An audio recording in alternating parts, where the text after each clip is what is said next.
Assalamualaikum, welcome to my channel BSc Generic for All. Today we will discuss third part of drugs affecting gastrointestinal system. Anti diarrhoeal drugs. Anti diarrhoeal drugs हम कौन कौन सी use करते हैं? Diarrhoea होता क्या है पहले हम ये समझते हैं। जब हमारी जीआई ट्रैक्ट जो है यानी कि इंटेस्टाइन है उसकी मोटिलिटी बहुत ज़्यादा इंक्रीज़ हो जाती है, तो उससे जो फूड कंटेंट जा रहा होता है थ्रू डायग्राम अगर हम समझें, अगर ये हमारा स्मॉल इंटेस्टाइन है, ओके, फूड कंटेंट अगर यहाँ पे आ रहा है और इसकी मोटिलिटी इंक्रीज़ हो रही है, तो यहाँ से जो फूड पास आउट हो रहा है उसको, इसकी मोटिलिटी इतनी इंक्रीज़ हो गई है कि जो फूड पास आउट हो रहा है तो इसके पास इतना टाइम नहीं है कि इससे सही से फ्लूइड्स, इलेक्ट्रोलाइट्स वगैरह एब्जॉर्ब कर ले, जो कि हमारी बॉडी को ज़रूरत है। मोटिलिटी इंक्रीज होने की वजह से एब्जॉर्प्शन सही नहीं हो पाती फ्लूइड्स एंड इलेक्ट्रोलाइट्स की, जिसकी वजह से क्या होता है कि एब्जॉर्प्शन ना होने की वजह से ये हार्ड मास में कन्वर्ट नहीं हो पाता, सॉफ्ट ही रहता है and this cause diarrhoea. Anti diarrhoeal drugs use होते टू ट्रीट करते हैं एक्यूट डायरिया के लिए। 3 हम बेसिकली यूज़ करते हैं। Anti motility agents, anti motility agents होते हैं जो कि मोटिलिटी को डिक्रीज करते हैं, सप्रेस करते हैं। एब्जॉर्बेंट्स जो कि हेल्प करते हैं कि इससे सारे फ्लूइड इलेक्ट्रोलाइट्स अच्छी तरह से एब्जॉर्ब्ड हो जाए एंड देन लास्ट में जो वेस्ट मटेरियल है वो सॉलिड मास में आ जाए। Agent that modify fluid electrolyte transport, वो एजेंट्स हम देते हैं जिसकी वजह से फ्लूइड इलेक्ट्रोलाइट जो है वो एब्जॉर्ब होकर ट्रांसपोर्ट हो सके। एंटी डायरियल एजेंट्स में फर्स्ट हम पढ़ेंगे anti motility agent. Diphenoxylate and loperamide are the 2 drugs which are used as anti motility agent. Diphenoxylate cross blood brain barrier while loperamide don't cross blood brain barrier. Both are analogues हैं meperidine, जो कि एपियोइड action show करती है, activate करती है pre synaptic opioid receptor को इंटैरिक nervous system में, जो कि इनहिबिट करता है एसिटाइलकोलिन रिलीज को, जिसकी वजह से पेरिस्टाल्टिक मूवमेंट कम हो जाती है। ये एसिटाइलकोलिन जो है असल में मॉड्यूलेट करता है इंटेस्टाइनल कंट्रैक्शंस को एंड उसकी फ्रीक्वेंसी, मोटिलिटी की फ्रीक्वेंसी को स्टिमुलेट करता है, पेरिस्टालसिस को स्टिमुलेट करने में हेल्प करता है। तो जब एसिटाइलकोलिन जो है वो इनहिबिट हो जाएगा तो पेरिस्टाल्टिक मूवमेंट जो है वो कम हो जाएगी और एब्जॉर्प्शन जो है वो सही से हो पाएगी। साइड इफ़ेक्ट्स इसके क्या है? Drowsiness, abdominal cramp and dizziness are the common side effects of anti motility agents. Absorbents क्या होते हैं? जो कि aluminium hydroxide and methyl cellulose, these 2 are the absorbent. मैंने शुरू में आपको बताया aluminium hydroxide is a antacid है जो कि हम यूज़ करते हैं एज एंटी डायरियल एजेंट भी हम यूज़ कर सकते हैं। इसका जो एडवर्स इफ़ेक्ट होता है वो कॉन्स्टिपेशन होता है, इसीलिए हम ये डायरिया में यूज़ करते हैं ताकि एब्जॉर्ब फ्लूइड्स वगैरह जो हैं उनकी अच्छे से एब्जॉर्प्शन हो सके और लास्ट में सॉलिड मास जो है वो हमारे पास वेस्ट मटेरियल का आ सके। ये इंटेस्टाइनल टॉक्सिन और माइक्रो ऑर्गेनिज्म पैक करते हैं, प्रोटेक्ट करते हैं इंटेस्टाइनल म्यूकोसा को। लेस इफेक्टिव होते हैं एंटी मोटिलिटी एजेंट से, लेकिन ये एब्जॉर्प्शन में काफ़ी अच्छी तरीके से इफेक्टिवली काम कर सकते हैं। देन एजेंट जो कि मॉडिफाई करते हैं फ्लूइड इलेक्ट्रोलाइट ट्रांसपोर्ट को, इसमें आता है बिस्मथ सबसैलिसाइलेट, जो कि बिस्मथ सबसैलिसाइलेट हम पहले पढ़ चुके हैं, जो कि म्यूकस सिक्रीटिंग एजेंट में आता है, म्यूकस सिक्रीट करता है, साइटोप्रोटेक्टिव एजेंट है। ट्रैवलर डायरिया के लिए यूज़ होता है। फ्लूइड सिक्रीशन कम करता है इन द बॉवल में। किस तरह कम करता है? यानी कि हमारी जो इंटेस्टाइन होता है, इसकी जो वॉल्स होते हैं, इन वॉल्स को ये प्रिवेंट करता है कि इसमें फ्लूइड की सिक्रीशन बाहर से ना हो। यहाँ पे जो पम्प्स होते हैं वाटर के, उन्हें इनहिबिट कर देता है। इसके एक्शन जो होता है सैलिसाइलेट कंपोनेंट्स की वजह से होता है, जो कि इसे कोट करके रखता है म्यूकस से, यानी कि हाई म्यूकस सिक्रीशन होती है, जिसकी वजह से वाटर जो है वो अंदर नहीं आ सकता, उसकी सिक्रीशन नहीं होती। एडवर्स इफेक्ट जो होता है इसमें, इस ड्रग का एडवर्स इफेक्ट है black tongue and black stools. ये आपने ज़रूर याद रखना है for the MCQs। Constipation and diarrhoea are the opposite of each other. Diarrhoea में बहुत ज़्यादा वाटरी स्टूल्स पास होते हैं, जबकि कंस्टिपेशन में बहुत ज़्यादा हार्ड स्टूल होते हैं जो कि पास नहीं हो पाते। मोटिलिटी के स्लो होने की वजह से होता है कंस्टिपेशन, और डायरिया जो है मोटिलिटी के इंक्रीज़ होने की, यानी कि जो मसल इंटेस्टाइनल मसल्स हैं उनकी मोटिलिटी इंक्रीज होने की वजह से डायरिया होता है, उनकी मोटिलिटी कम होने की वजह से कॉन्स्टिपेशन होता है। कॉमन इसके किस वजह से हो सकता है, कॉजेज़ क्या हैं कि अगर हम फ्लूइड इनटेक बहुत ज़्यादा कम कर रहे हैं या फिर वेस्ट मटेरियल जो है वो लार्ज इंटेस्टाइन से पास नहीं हो पा रहे हैं क्योंकि उसकी मोटिलिटी कम हो जाए, पेरिस्टाल्टिक मूवमेंट के कम होने की वजह से हो सकती है। कुछ फूड्स, मेडिकेशन और डिजीज़ के एडवर्स इफेक्ट्स की वजह से भी हो सकती है। कॉन्स्टिपेशन को ज़्यादा इफेक्टिवली हम डाइटरी डाइट्स में चेंजेस की वजह से ट्रीट कर सकते हैं। अगर हम ज़्यादा से ज़्यादा हाई फाइबर फूड लेंगे तो कॉन्स्टिपेशन ट्रीट किया जा सकता है, लेकिन जब कॉन्स्टिपेशन जो है बहुत ज़्यादा सेवियर हो जाता है तो हम उसे डाइटरी मॉडिफिकेशन से ट्रीट नहीं कर सकते, तो हम फिर फर्दर थेरापीज़ की तरफ जाते हैं, ड्रग्स की तरफ जाते हैं। 4 मेन थेरापीज़ है, बल्किंग एजेंट्स देते हैं, osmotic laxatives, stimulant drugs, stool softener.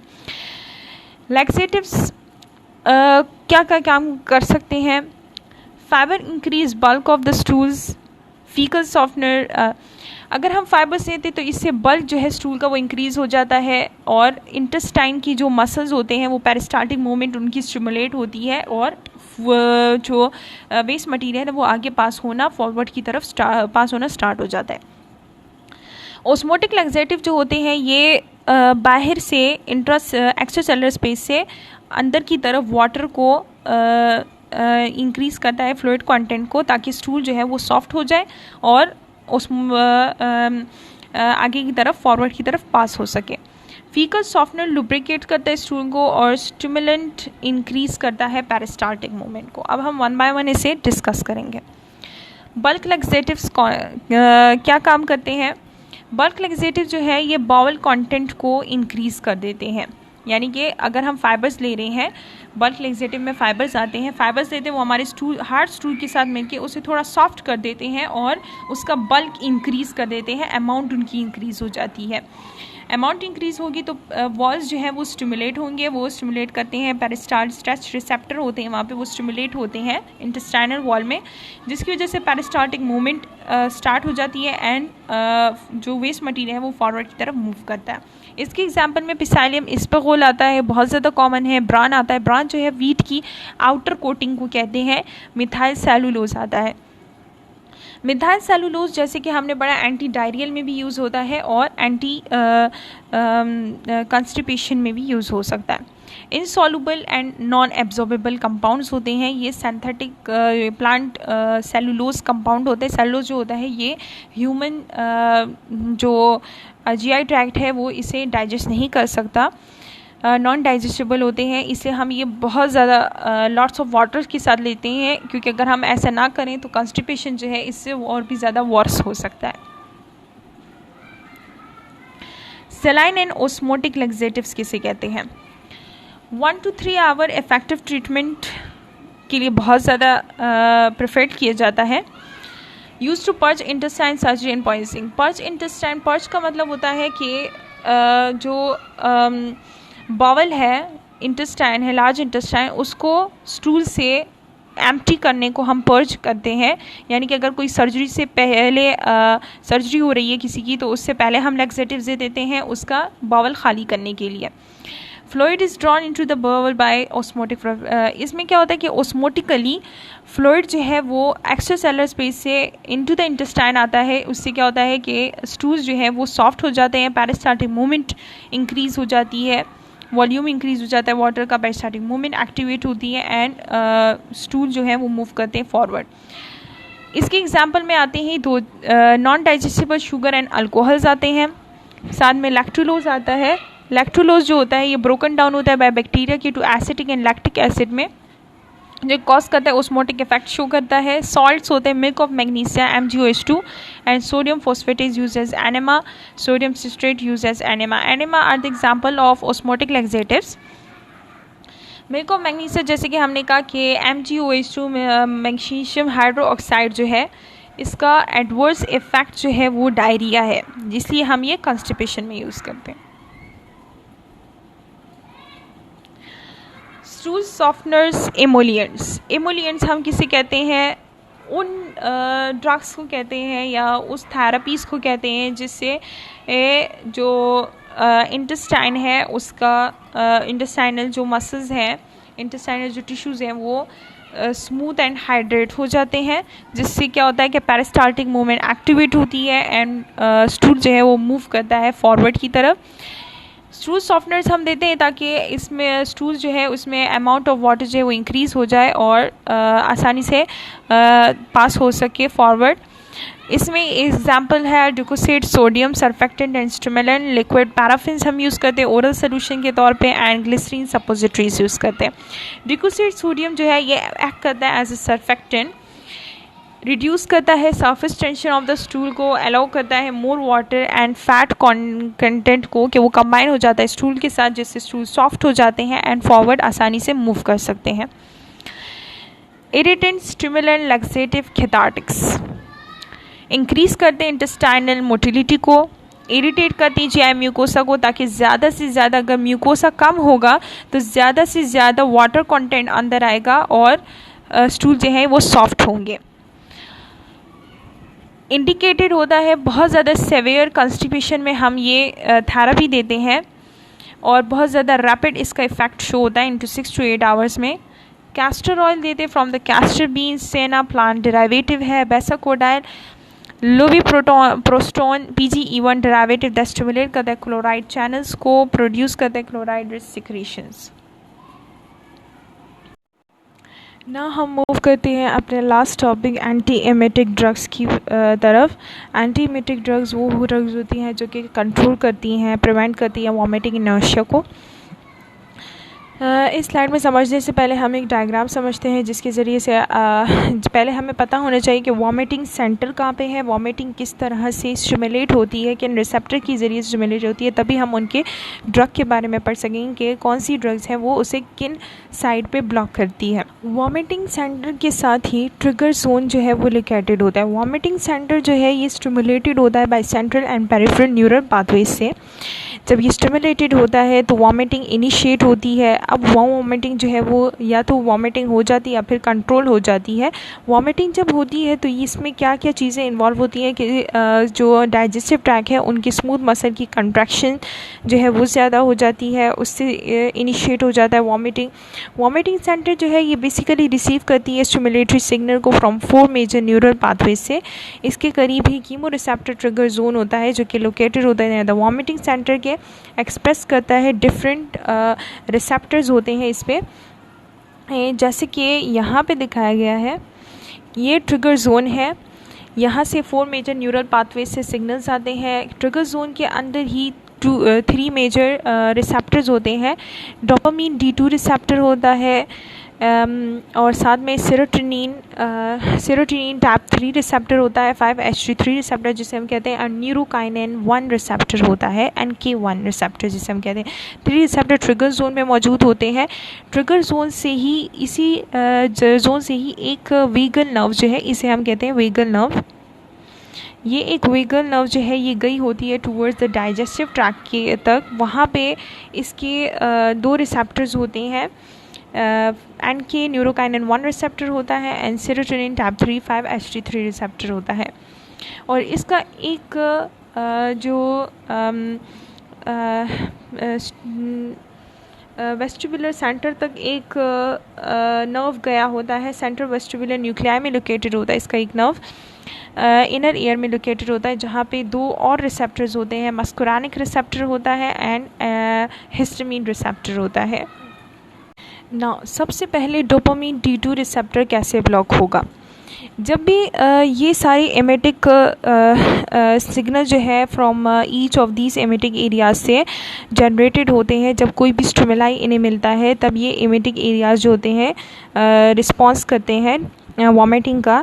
Chemo receptor trigger zone जो है ये स्टिमुलेटेड होता है बाय वेरियस मेडिकेशन से, ख़ास तौर पे कीमोथेरेपी मेडिकेशन जो लेते हैं, कीमोथेरेपी ड्रग्स जो लेते हैं, तो उसकी वजह से नॉशिया वॉमिटिंग जो है उसका सबसे ज़्यादा common side effect adverse effect होता है नॉशिया वॉमिटिंग।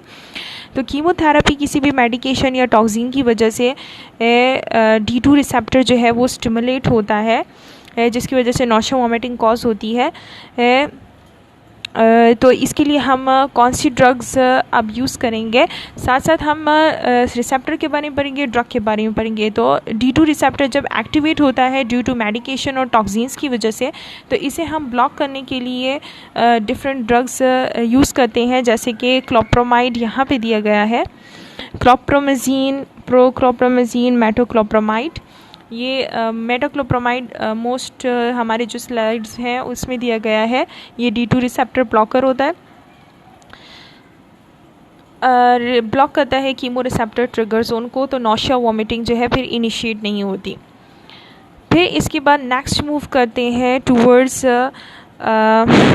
हमारे दो और मेन जो रिसेप्टर्स हैं।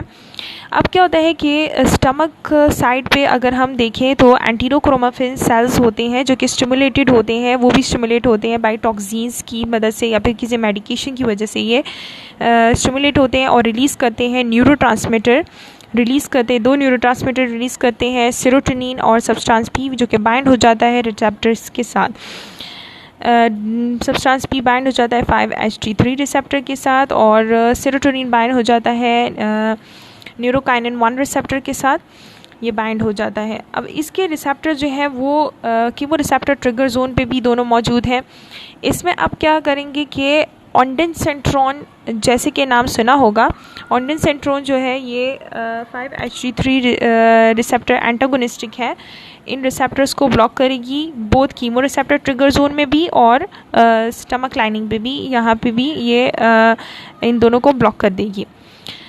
अब न्यूरोकाइनिन 1 रिसेप्टर रह गया है, थर्ड रिसेप्टर जो न्यूरोकाइनिन 1 का है, तो ऑन्डेंसेंट्रॉन जो है ये हम कॉम्बिनेशन में देते हैं with other drug aprepitant and rolapitant drugs के साथ, और ये इनहिबिट करती है न्यूरोकाइनिन 1 को कीमो रिसेप्टर ट्रिगर जोन में भी एंड स्टमक लाइनिंग पे भी। वेस्टिबुलर न्यूक्लियाई, वेस्टिबुलर न्यूक्लियस जो है ये रिसीव करता है इनपुट फ्रॉम वेस्टिबुलर सिस्टम से ऑफ इनर ईयर के, और इनर ईयर जो है ये सेंसिटिव होता है to motion and balance, balance में हेल्प करता है, हेयरिंग में भी हेल्प करता है और साथ साथ बैलेंस में भी हेल्प करता है। तो जब भी हमारे बैलेंस में कोई भी अप एंड डाउन आ जाता है, अगर हम किसी ट्रैवलिंग पे कहीं जा रहे होते हैं इन द बस, तो हमारा बैलेंस जब भी अप एंड डाउन हो जाता है तो ये वेस्टिबुलर नर्व स्टिमुलेट होती है और रिलीज़ करती है हिस्टामिन और एसिटाइकोलिन रिलीज़ होता है, जो कि स्टिमुलेट करता है वेस्टिबुलर न्यूक्लियस को और सेंड करता है signal to the chemoreceptor trigger zone और इनिशिएट करता है नौशिया एंड वॉमिटिंग। अब इसको इनहिबिट करने के लिए हम दो ड्रग्स यूज़ करते हैं, एंटीहिस्टामीन्स और एंटीकोलिनर्जिक। एंटीहिस्टामीन ड्रग्स हम पढ़ेंगे स्लाइड में, और एंटीकोलिनर्जिक ड्रग्स बनेंगे। ये आपको इसका साइकिल याद होना चाहिए कि कहाँ कहाँ से सिग्नल आते हैं। फर्स्ट हमने पढ़ा, हम फिर से समराइज़ कर लेते हैं। फर्स्ट हमने पढ़ा वॉमिटिंग सेंटर है, साथ में कीमो रिसेप्टर ट्रिगर जोन है। कीमो रिसेप्टर ट्रिगर जोन पे D2, 5-HT3 और NK1 रिसेप्टर मौजूद है, और जो स्टमक है वहाँ पे भी NK1 और 5-HT3 रिसेप्टर मौजूद है, और वेस्टिबुलर न्यूक्लियाई पे भी इसका एक रिसेप्टर मौजूद होता है, मस्कुरानिक रिसेप्टर और हिस्टामिन 1 रिसेप्टर। तो हम इनको अलग अलग D2 के लिए हमने अलग ड्रग्स पढ़ने हैं, 5-HT3 के लिए अलग पढ़ने हैं, NK1 वाले को तो हमने यहाँ पे कर लिया, वो स्लाइड में इतना ज़्यादा प्रोमिनेंट नहीं दिया गया है, और ऐसी एंटीकोलिनर्जिक ड्रग्स पढ़ेंगे और एंटीहिस्टामिन जो कि इनको डिफरेंट पाथवे पे ब्लॉक करती हैं। फर्स्ट है mechanism of action 5-HT3 antagonistic, जो कि हमने पढ़ा सेरोटोनिन टाइप 3 एंटागोनिस्टिक जिसे हम कहते हैं। सेरोटोनिन का रिसेप्टर होता है chemo receptor trigger zone, CTZ का मतलब होता है chemo receptor trigger zone. Gastrointestinal tract में भी होता है, सो ये यूज़ किया जाता है टू ट्रीट करते हैं पोस्ट ऑपरेटिव, और ज़्यादा जो कीमोथेरेपी की वजह से नौशिया वॉमिटिंग कॉज होता है उनको इनहिबिट करने के लिए यूज़ किए जाते हैं। प्रोकाइनेक्टिन यानी कि डोपामीन D2 रिसेप्टर एंटागोनिस्टिक हम यूज़ करते हैं, ब्लॉक करते हैं डोपामीन रिसेप्टर को इन CTZ में भी, और प्रमोट करते हैं गैस्ट्रोइंटेस्टाइनल मोटिलिटी एंड क्विकन करते हैं गैस्ट्रिक एम्पटिंग को क्विकली स्टिमुलेट करते हैं। एंटीहिस्टामिन हम यूज़ करते हैं, जो कि एंटीहिस्टामिन और एंटीकोलिनर्जिक जो है ये वेस्टिबुलर जो न्यूक्लियाई है वहाँ पे मौजूद होते हैं। ये रिसेप्टर्स ये ब्लॉक करते हैं हिस्टामिन न्यूरोट्रांसमीटर को, एंड दे एक्ट करते हैं by an effect on vomiting centre, produce करते हैं सेडेशन। एंटीकोलिनर्जिक एजेंट जो है ब्लॉक करते हैं न्यूरोट्रांसमीटर एसिटाइलकोलिन को in central and peripheral nervous system में, जिसकी वजह से वेस्टिबुलर नर्व जो है वो स्टिमुलेट नहीं होता और इससे फिर मोशन सिकनेस जो है वो कॉज नहीं होती। These are the drugs. Ondansetron जैसे कि हमने पढ़ लिया कि 5-HT3 और NK1 के साथ हम उसको ब्लॉक करने के लिए यूज़ करते हैं। ग्रानिसेट्रॉन, डेलसिट्रॉन, डोमिप्रिडोन। डोपामीन D2 रिसेप्टर में डोमिप्रिडोन, ओलेंजापाइन, मेटोक्लोप्रामाइड आते हैं। और एंटीहिस्टामिन एंटीकोलिनर्जिक ड्रग्स जो होती हैं ये मोशन सिकनेस को प्रिवेंट करने के लिए होती है, यानी कि अगर हम किसी सफ़र पे जा रहे होते हैं तो हम ये वाली ज़्यादा यूज़ करते हैं। साइक्लिजीन, diphenhydramine, मैक्लोजीन, प्रोमिथाजीन, हाइड्रोक्सिजीन, hyoscine and dicyclomine. Uses हम कहाँ पे करते हैं? 5-HT3 एंटागोनिस्टिक जो होते हैं यूज़ होते हैं in management of nausea vomiting, जो कि ज़्यादा कीमोथेरेपी की वजह से जो कॉज होता है उनके लिए हम यूज़ करते हैं। एंटीहिस्टामिन जो होती है और इसमें जो डाइफिनहाइड्रामीन है ये हम यूज़ करते हैं मोशन सिकनेस और मॉर्निंग सिकनेस के लिए। ज़्यादा लोग जब सुबह उठ जाते हैं तो उन्हें नौशिया फील होता है, या फिर अगर किसी सफ़र पे जाते हैं तो उनका वॉमिटिंग होती है या नौशिया होता है। मेटोक्लोप्रामाइड यूज़ होता है फॉर गैस्ट्रिक एम्पटिंग के लिए पेशेंट रिसीविंग ट्यूब। जो पेशेंट ट्यूब फीडिंग पे होते हैं, ट्यूब फीडिंग से फूड ले रहे होते हैं तो उनका गैस्ट्रिक एम्प्टी टाइम जो है बहुत ज़्यादा लॉन्ग हो जाता है, तो उनको जल्दी करने के लिए, क्विक करने के लिए मेटोक्लोप्रामाइड देते हैं। Anticholinergic such as hyoscine, dicyclomine are use होते हैं ट्रैवल सिकनेसेस में। Nursing responsibilities regarding GI drugs क्या क्या होनी चाहिए? Give antacid at least 1 hour after. Antacid जो होते हैं हम मील के बाद ज़्यादा देते हैं तो वो ज़्यादा इफ़ेक्टिव होता है। 1 आवर अगर हम दें तो न्यूट्रलाइज़ कर देगा तो उसके बाद अगर हम खाना वगैरह खाएंगे तो उसका ज़्यादा इफ़ेक्ट नहीं होगा हमारे अगर अल्सर्स पे, और न्यूट्रलाइज़ करेगा एसिड को। Always give combination of aluminium. हमेशा हम जब भी अगर एंटासिड्स देते हैं एल्यूमिनियम या एल्यूमिनियम हाइड्रोक्साइड, मैग्नीशियम हाइड्रोक्साइड, तो ये हम हमेशा कम्बिनेशन में देंगे ताकि इसका बैलेंस हो सके, क्योंकि एल्यूमिनियम हाइड्रोक्साइड जो है इसका जो एडवर्स इफेक्ट है वो कॉन्स्टिपेशन है, एंड मैग्नीशियम हाइड्रोक्साइड का एडवर्स इफेक्ट डायरिया है। जब भी हम एंटासिड देंगे तो उस पर हम सोडियम कंटेंट का लेवल ज़रूर चेक करेंगे। तो इसे हमने लो सोडियम प्रिपरेशन अगर हमने यूज़ करना हो तो हम यूज़ कर सकते हैं। टीच करेंगे पेशेंट को टू अवॉइड करें गैस्ट्रिक इरिटेंट जैसे कि smoking, alcohol, caffeine, acid, because they counter the effect of drug. जब भी अगर कोई पेशेंट जो है वो कोई भी गैस्ट्रोइंटेस्टाइनल ड्रग ले रहा है तो उसे हम ज़रूर टीच करेंगे कि वो अवॉइड करे स्मोकिंग, अल्कोहल, कैफीन और एसिड्स वगैरह वो ना ले, क्योंकि अगर वो ये लेगा तो ड्रग का कोई भी असर नहीं होगा बल्कि वो काउंटरैक्ट हो जाएगा। आप लोग को ये लेक्चर समझ आया होगा। अगर आप लोग को ये लेक्चर पसंद आया तो कमेंट सेक्शन में ज़रूर कमेंट कीजिएगा ताकि मैं आगे और वीडियोस अपलोड कर सकूं। Thank you so much. अल्लाह हाफिज़।